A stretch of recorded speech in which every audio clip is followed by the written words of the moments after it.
नमस्कार।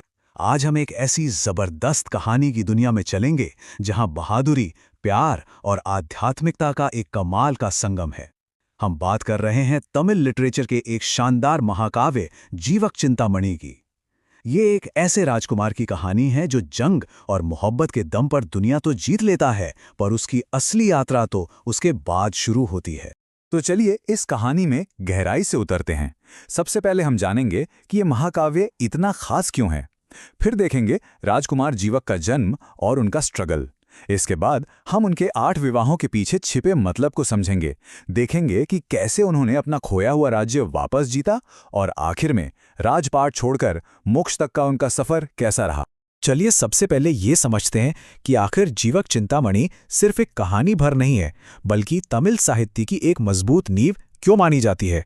देखिए, जीवक चिंतामणि कोई मामूली कहानी नहीं है। ये पुराने तमिल साहित्य के 5 सबसे महान और जरूरी महाकाव्यों में से एक है, जिन्हें हम पंच महाकाव्य के नाम से जानते हैं। और अब आती है एक बहुत ही दिलचस्प बात। ये जो महाकाव्य है, जो प्यार, लड़ाई और बहादुरी से भरा है, उसे असल में तिरुतक्कत्तेवर नाम के एक जैन साधु ने लिखा था। आप सोच सकते हैं, ये कला और आध्यात्म का एक ऐसा जबरदस्त संगम है जो इस कहानी को और भी स्पेशल बना देता है। कहते हैं ना, हर हीरो की कहानी एक चुनौती से शुरू होती है, पर हमारे राजकुमार जीवक की कहानी तो एक बहुत बड़ी ट्रेजेडी से शुरू होती है। कहानी की शुरुआत ही इतनी ड्रामेटिक है। सोचिए, एक राजा का कत्ल कर दिया जाता है, उसकी गर्भवती रानी को भागना पड़ता है और राजकुमार का जन्म होता है एक शमशान में। यहीं से उनकी असाधारण जिंदगी की कहानी शुरू होती है। लेकिन इतनी मुश्किलों के बावजूद जीवक एक आम इंसान की तरह पले बढ़े और एक असाधारण प्रतिभा के साथ बड़े हुए। अपने गुरु अक्षय नंदी की देखरेख में उन्होंने संगीत से लेकर लड़ाई तक हर कला में महारत हासिल की। चलिए अब इस महाकाव्य के एक बहुत ही अनोखे पहलू पर चलते हैं। एक ऐसी वजह जिसके कारण इसे मन्नूल भी कहते हैं, यानी शादियों की किताब। तो जीवक की जो 8 शादियां थीं, वो सिर्फ लव स्टोरीज नहीं थी। हर शादी असल में एक चुनौती थी, एक तरह का टेस्ट, जिसे जीतकर उन्होंने अपने एक नए हुनर को दुनिया के सामने साबित किया। कभी म्यूजिक से, तो कभी अपनी हिम्मत, ज्ञान या जबरदस्त निशानेबाजी से। और यहाँ एक बहुत जरूरी बात है जिसे समझना चाहिए। ये शादियां सिर्फ विवाह नहीं है, ये सांकेतिक हैं। ये इस बात का प्रतीक है कि कैसे जीवक ने आध्यात्मिक सफर पर निकलने से पहले दुनिया की हर कला में महारत हासिल कर ली। तो अब जब जीवक ने अपने सारे स्किल्स को परफेक्ट कर लिया था और उनके पास साथी भी थे, तो अब वक्त आ गया था अपनी किस्मत को पूरा करने का। अब उनका मिशन बिल्कुल साफ था। उन्होंने अपने साथियों की मदद से सेना बनाई, उस धोखेबाज मंत्री कट्टियंकारन को ललकारा और एक जबरदस्त लड़ाई के बाद अपने पिता का खोया हुआ सिंहासन वापस हासिल कर लिया।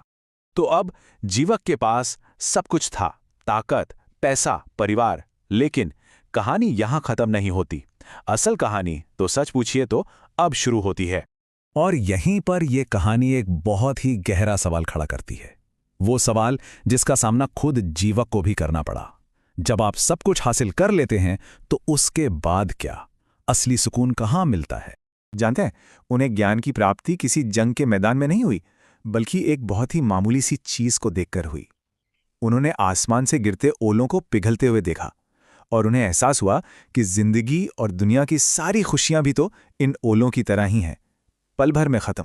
और इसी एहसास ने उन्हें इस महाकाव्य के सबसे बड़े संदेश तक पहुंचाया कि असली, हमेशा रहने वाली शांति आपको दुनिया की चीजों में नहीं मिल सकती। वो सिर्फ त्याग और आध्यात्मिकता में है। बस इसी एहसास के बाद उन्होंने अपनी जिंदगी के आखिरी और सबसे बड़े कदम उठाए।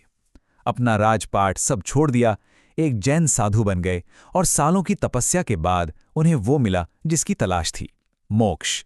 तो अगर हम पूरी कहानी को संक्षेप में देखें, तो जीवक चिंतामणि सिर्फ एक एक्शन और रोमांस की कहानी नहीं है। ये एक दार्शनिक खजाना है जो हमें अहिंसा और त्याग जैसे जैन सिद्धांतों के बारे में सिखाती है। और इसका आखिरी संदेश बिल्कुल साफ है, असली खुशी मटीरियल चीजों में नहीं, स्पिरिचुअलिटी में है। और ये कहानी हमें एक बहुत ही गहरे सवाल के साथ छोड़ जाती है। क्या दुनिया की सारी ताकत पा लेना ही असली मंजिल है, या फिर वो मंजिल बस एक और बड़े सफर की शुरुआत है? राजकुमार जीवक की यात्रा हमें यही सिखाती है कि असली जीत दुनिया पर कब्जा करने में नहीं, बल्कि खुद को जीतने में है।